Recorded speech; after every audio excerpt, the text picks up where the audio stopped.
Hello everyone and welcome back to Skeesh. Today we are going over ReZero Season 3, Episode 4. So last week was a crazy episode. It was very gory, and we were introduced to a new character who is voiced by one of my favorite voice actresses, Pharaoh's Eye. And in this episode we actually get to meet them and see their personality and what they're about and how they interact with everyone else in the group. It's very exciting. But it's a different type of exciting. It's not like last week where crazy shit happens. This is more introduction stuff where we just get to know Shaula. So let's dive right in. That part, actually, rewatching this, I didn't even really pay attention to that the first time. But so we saw the other two archbishops. Was it? Yeah, Beetlejuice and the other guy. And then someone who looked like Amelia, and then in the subtitles, in the brackets, the name was Amelia, and that was weird. I don't know anything about that.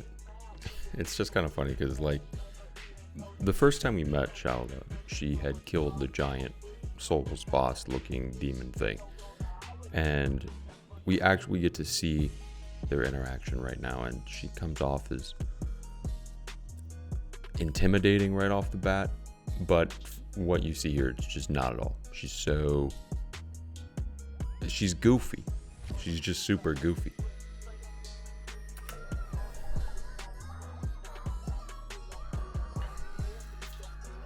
And this fucking picture right here of Beatrice was like, I saw it all over Twitter. Shaula has been all over Twitter, but this as well of Beatrice, and this is fucking good. This is good stuff.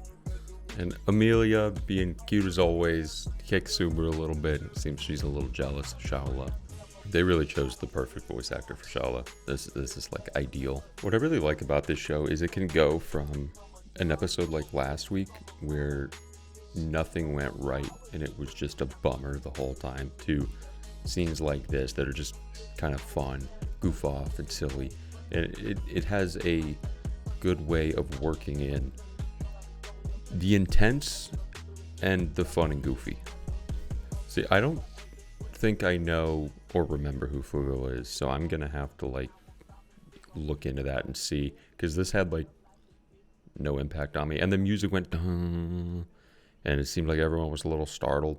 Subaru seems to not know, and neither do I.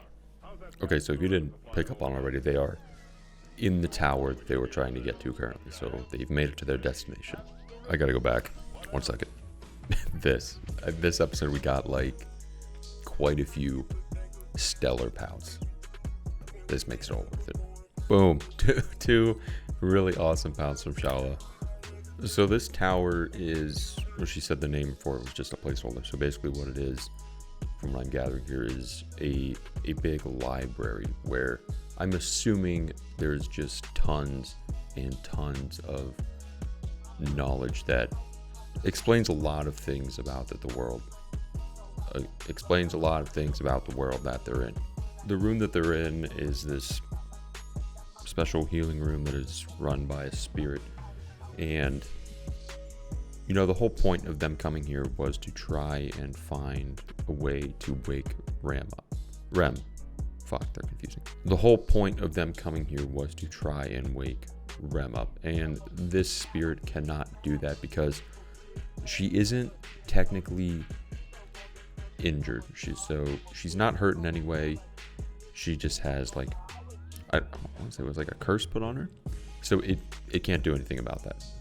I do wonder, since they are in this giant, enormous library that houses probably a ton of knowledge, if they can find a way in there, in some book, that has a way to break this curse or wake Rem up.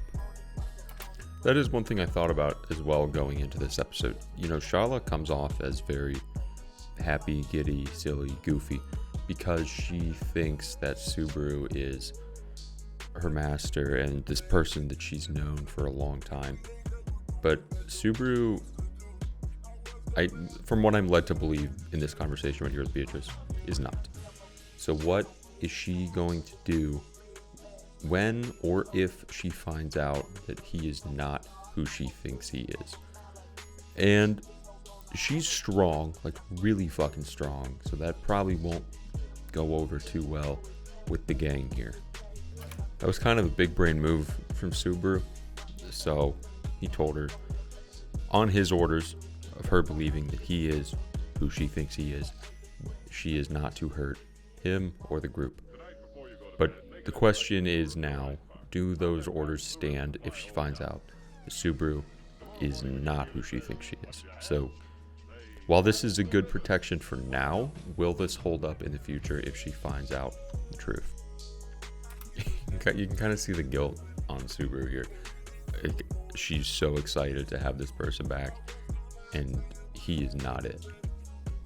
One kind of neat thing to point out, if you look at the line art with all the characters, in this white room they've replaced it with like a different color, and I think I'm just pointing out because I think it's kind of a cool style, design, art direction. Alright, so what they have to do in this exam, you touch the monolith, it brings up all these other monoliths, and you have to touch the right monolith, but they all look the same. So if you touch the wrong one, they all go away and you restart from zero. And it looks like Amelia has already tried that a few times. I fucking love Shaula. She's such an awesome character. Like, just look at her face. And when he said the name Rado, she like lost her marbles. And keep in mind, she is really fucking strong, and she can probably kill anyone in the group with ease. And she just like cowered in fear, even though she already killed the guy. Alright, so the intro or the outro played, but you have to watch at the end because it shows how they solve the puzzle, and it gets us into, you know what, just we'll get there. Watch past the outro and the OP and continue on. There's like 3 minutes left. One cool thing about this show, and you know this episode in general, it's explaining it a lot, is the astrology references. And you know, they're talking about the constellations here, the constellation Orion, however you want to pronounce it. And there's a star in there named Shaula that's part of a scorpion's tail that killed another star who Shaula actually killed in the show. And there's Betelgeuse, who is a star, I don't think Betelgeuse is in the Orion constellation. I'll have to double check, but there's a lot of astronomy references, and I find that really cool. And there's something I want to point out, but you know, watch and we'll see. I'll point it out in 1 second. Okay, I googled it. Betelgeuse is in the Orion constellation, so this is part of the Orion constellation, and Betelgeuse is in this. And you just said it, so there you go. All right, that is the end of episode 4, and like 2 things I wanted to touch on. One is a mild hypothetical. So Subaru solved that puzzle because he is from a world where that constellation exists. So he knows the stars in the constellation, and you know, we saw that he was mentioning stuff about the constellation and the stars, and everyone else in the group was like, what the hell are you talking about? What is this stuff? So the only reason it got solved is because Subaru came from another world. So I thought to myself for a second, like, if I was in that position, I 100% would not have the knowledge about constellations to solve that puzzle. And I just thought that was kind of funny. So Subaru's probably, I don't know, a fucking nerd about space and constellations and the stars. But my second point, there seems to be a ton of references about astronomy and stars and constellations in this show. You know, multiple characters named after these stars. So I guess my thought was, what if this whole universe that Subaru's in currently is built from the universe where Subaru was from? And that doesn't, I don't know, that sounds like it doesn't make sense. In my head it's making sense, but a lot of the characters are named after stars. So what if in some weird twisting fashion the stars, you know, all turned into people, and these are the personification of those stars? That can be totally off, but it's fun to think about. And like I said, this is the end of the episode, guys. So this was a fun one. It is nice to get a break from those really gruesome episodes. So we got Shaula. She's adorable. She's goofy. She's funny. Amelia is always a treat.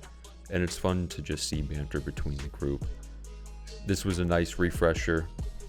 And I wouldn't mind one more like this right after this. But I'm assuming we'll probably uncover some wicked knowledge in this giant library next episode. And with that being said, I will catch you next week for episode 5 of ReZero Season 4. Catch you later.